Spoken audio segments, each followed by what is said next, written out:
श्रोताओं, मैं हूं शीला चावला और आज फिर आपके लिए लेकर आई हूं समाचार तरंग का एक और विशेष अंक।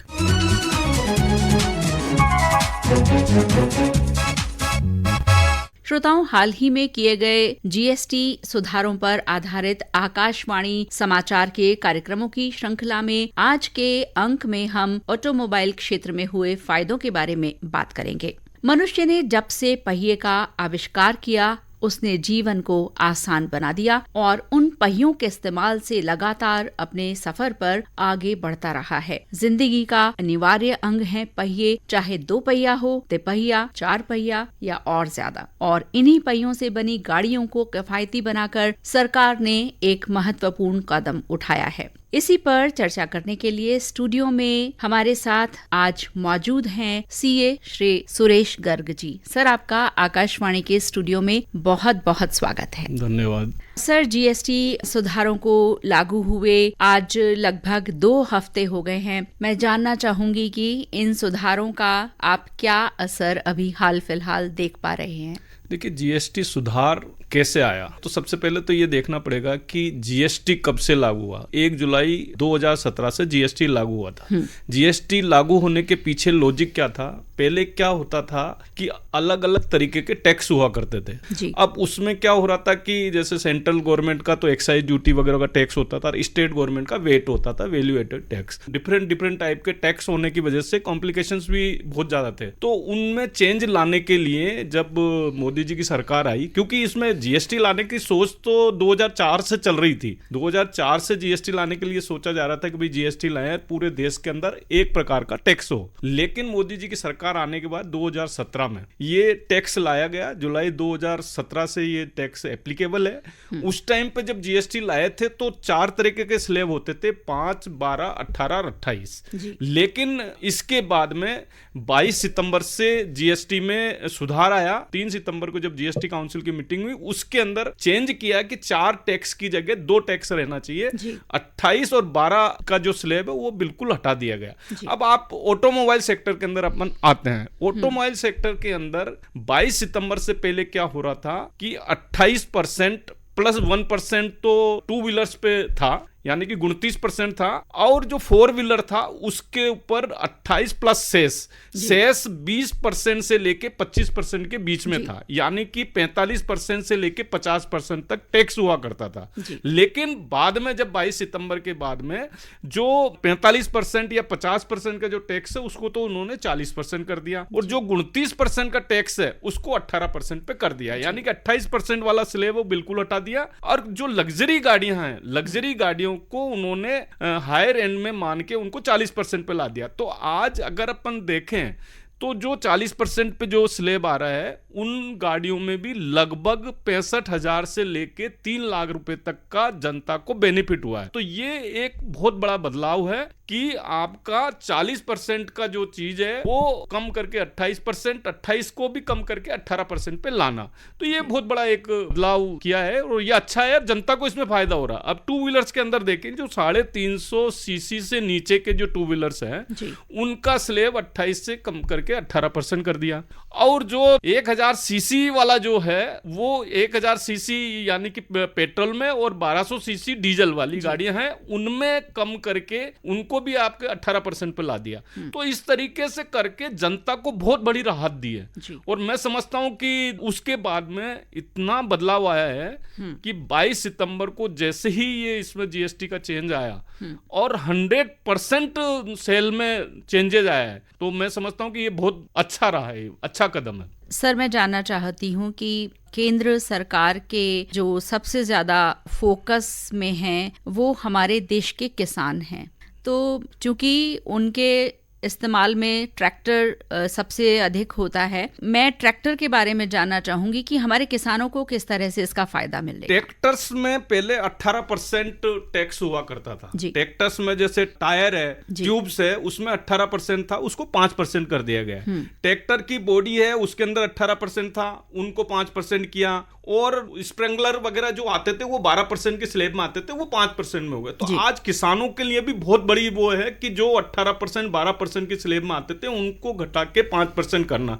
यानी कि देखो एक लक्ष्य होता है कि किसानों की, युवाओं की, महिलाओं की कैसे आय हो। आज किसानों की आय बढ़ेगी, आमदनी बढ़ेगी तो निश्चित रूप से कॉस्ट भी कम होगी। तो आज ट्रैक्टर्स के पार्ट्स और उनके जो ट्रॉली वगैरह है सब में 5% का स्लैब कर दिया है उसके। सर मैं ये भी जानना चाहती हूँ कि सरकार का जोर जो है वो जो ट्रेडिशनल हमारे ईंधन के सोर्सेज हैं उनसे हटा के ईवी पर भी है कि ईवी को किस तरह से बढ़ावा दिया जाए। तो अभी जो नए सुधार हुए हैं उनसे ईवी के लिए किस तरह का फायदा होने वाला है? देखिए सरकार का रुझान है कि क्योंकि आज जो फ्यूल है वो इंपोर्ट किया जाता है, मतलब 85% जो है ऑयल विदेश से इंपोर्ट किया जाता है।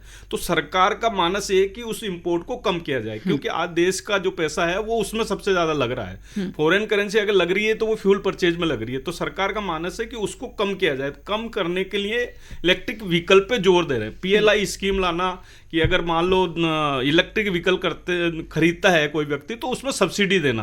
तो ये सरकार ने अपना आप में एक बहुत बड़ा कदम है और धीरे धीरे इलेक्ट्रिक व्हीकल की तरफ जनता जा रही है। अभी मुश्किल से 5 से 10% के लोगों ने परचेजिंग है, लेकिन सरकार का मानस है कि इसको 25 से 50% के बेंचमार्क में लाए, जिससे कि अपन को फ्यूल परचेज करने जो इंपोर्ट करना पड़ रहा है वो कम हो जाए। क्या ईवी पे किसी तरह का सेस है नए GST सुधारों से? हाँ, ईवी पे टैक्स है 5% का जी। हाँ, इलेक्ट्रॉनिक व्हीकल्स पे कम टैक्स है, लेकिन सरकार का फिर भी अगर मान लो ऑटोमोबाइल सेक्टर के अंदर देखें कि जो 18% है तो उसके कंपैरिजन में तो कम है जी। आम आदमी एक यात्री के रूप में बसों का और अन्य बड़े वाहनों का उपयोग करता है, तो यात्रा किस तरह से सस्ती होगी, उस पर भी कुछ असर पड़ने की संभावना है? यात्रा तो देखिए कि आज व्हीकल परचेज कर रहे हैं तो कॉस्ट तो कम हो ही रही है जी, भाई 28% का या जो 40% का स्लैब है वो घटा के अगर आज 18% कर दिया जा रहा है तो वो निश्चित रूप से फिर दूसरा ट्रांसपोर्टेशन रजिस्ट्रेशन वगैरह का जो होता है वो भी सरकार ने बहुत कम कर दिया। तो उस चीजों को कंपैरिजन करने से ही सुगम यात्रा।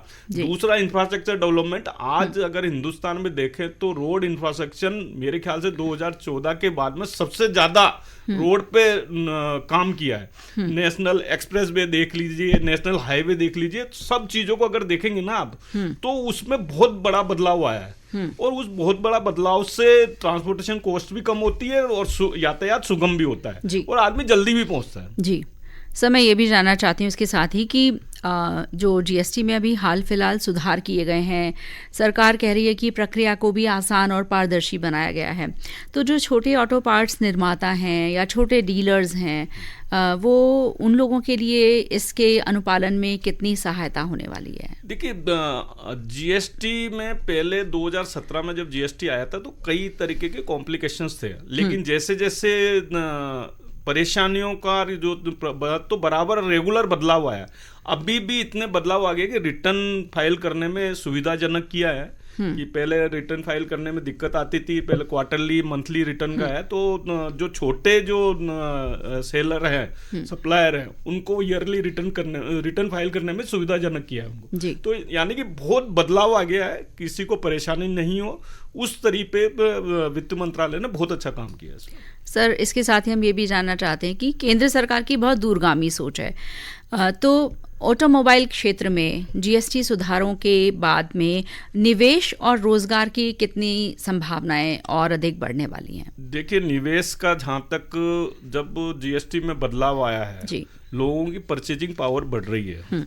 कोई व्यक्ति 100 रुपए की चीज खरीद रहा था, वो अगर GST कम हो रहा है, उसको 18% कम हो रहा है तो उसको डबल खरीदने की कोशिश करेगा। अगर वो परचेज करेगा तो मैन्युफैक्चरिंग बढ़ेगी, मैन्युफैक्चरिंग बढ़ेगी तो रोजगार के अवसर बढ़ेंगे। तो दोनों चीजें हैं कि मैन्युफैक्चरिंग बढ़ने से रोजगार के अवसर और सरकार को भी रेवेन्यू जनरेट होगी, दोनों चीजें हैं। आज जब जुलाई 2017 में जब GST आया था तब मंथली कलेक्शन 86,000 करोड़ रुपए का था, वो बढ़कर आज 2 लाख करोड़ रुपए के लगभग आ गया।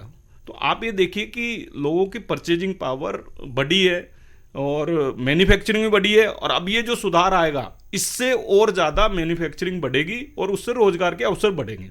दूसरा, ऑटोमोबाइल सेक्टर में इसमें सरकार ने क्या PLI scheme, production link incentive योजना भी लागू कर रखी है, उससे भी फॉरेन इन्वेस्टमेंट आने के चांसेस भी हैं। जी सर, जैसा कि बातचीत में सामने आया कि ऑटोमोबाइल क्षेत्र में काफ़ी बड़ी राहत मिल रही है जीएसटी सुधारों से उपभोक्ताओं को। इतनी बड़ी राहत देने के पीछे सरकार की मंशा क्या है? सरकार के पास जो पैसा आता है वो पैसा सरकार डेवलपमेंट में लगाती है।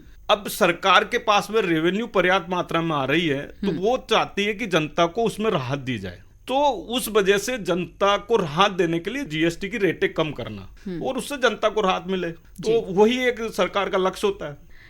जीएसटी सुधारों ने भारत के ऑटोमोबाइल उद्योग को वैश्विक स्तर पर प्रतिस्पर्धा के लिए किस तरह से और मजबूत किया है? देखिए, कंपटीशन में देखा जाए तो अगर अच्छे सेक्टर की जो है वो बाहर की गाड़ियां ज़्यादा हिंदुस्तान में आ रही है, लेकिन धीरे धीरे जैसे इलेक्ट्रिक व्हीकल्स है उसमें हिंदुस्तान में भी प्रोडक्शन बढ़ता जा रहा है। तो कंपटीशन तो है लेकिन धीरे धीरे उसमें सुधार आ रहा है और हिंदुस्तान का भी इलेक्ट्रॉनिक या ऑटोमोबाइल सेक्टर के अंदर वर्चस्व आने वाले दिनों में रहेगा।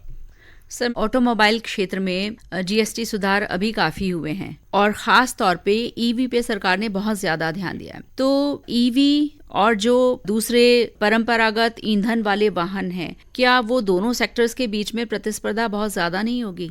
प्रतिस्पर्धा नहीं है, लेकिन मैंने आपको शुरू से कहा है कि आज फ्यूल जो है, पेट्रोल प्रोडक्ट है, वो हम विदेशों से आयात करते हैं। तो सरकार की मंशा है कि वो कम से कम आयात करे, तो उस पे ध्यान देना जरूरी है। इसलिए इलेक्ट्रिक व्हीकल पे सरकार का बहुत ज्यादा फोकस है कि इसको डे बाई डे इसमें प्रोडक्शन बढ़ाए, डे बाई डे इसकी सेल बढ़े। इसके लिए एक तो चार्जिंग स्टेशन भी कंपलसरी है, तो अब धीरे धीरे चार्जिंग स्टेशन भी हाईवे पे बन रहे हैं या जगह जगह चार्जिंग स्टेशन भी हो रहे हैं। तो धीरे धीरे बदलाव आ रहा है कि भाई जो डीजल पेट्रोल की बजाय लोग ईवी पे ज्यादा ध्यान दे, ज्यादा फोकस है। और ये सरकार का भी मानना है कि अगर मान लो ईवी पे ज्यादा रहेगा तो हमको इंपोर्ट कम करना पड़ेगा, साथ ही पर्यावरण भी स्वच्छ रहेगा।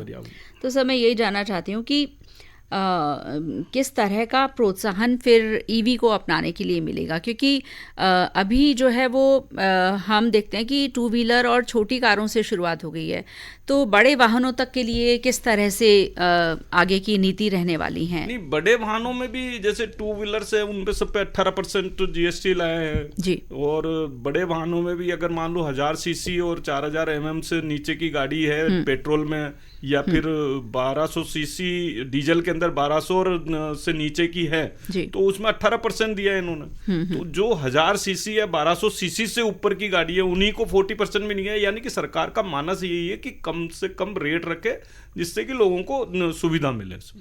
सर, चलते चलते मैं आपसे ये भी जानना चाहूँगी कि इस क्षेत्र में, ऑटोमोबाइल क्षेत्र में जीएसटी सुधारों में आप आने वाले समय में और किस तरह की अपेक्षा रखते हैं? देखिए, आने वाले समय में तो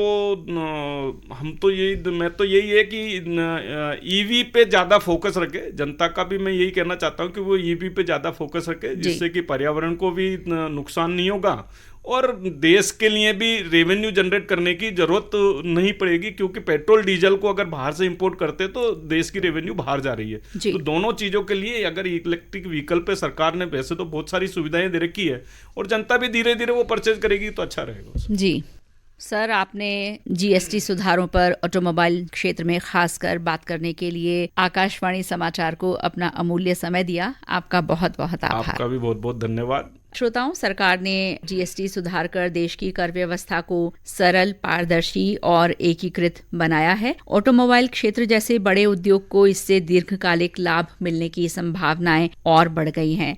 जहां उत्पादन प्रक्रिया में इन सुधारों से दक्षता देखी जा सकेगी, वहीं उपभोक्ताओं के लिए खरीद प्रक्रिया को सुगम बनाया गया है। सरकार द्वारा इलेक्ट्रिक वाहनों पर दी गई टैक्स छूट और डिजिटल अनुपालन प्रणाली ने इस उद्योग को ग्रीन और टेक्नोलॉजी फ्रेंडली दिशा में आगे बढ़ाया है। आशा है आने वाले समय में जीएसटी और नीति सुधार मिलकर भारत को वैश्विक ऑटोमोबाइल हब बनाने की दिशा में अहम भूमिका निभाएंगे। आज के कार्यक्रम में फिलहाल इतना ही। आपसे इजाजत चाहूंगी। नमस्कार। चलते चलते मैं आपको बता दूं, कार्यक्रम की रिकॉर्डिंग में सहयोग दिया सुदर्शन नाहर ने, संपादक राजेंद्र सिंह डारा और प्रस्तुतकर्ता डॉक्टर जितेंद्र द्विवेदी।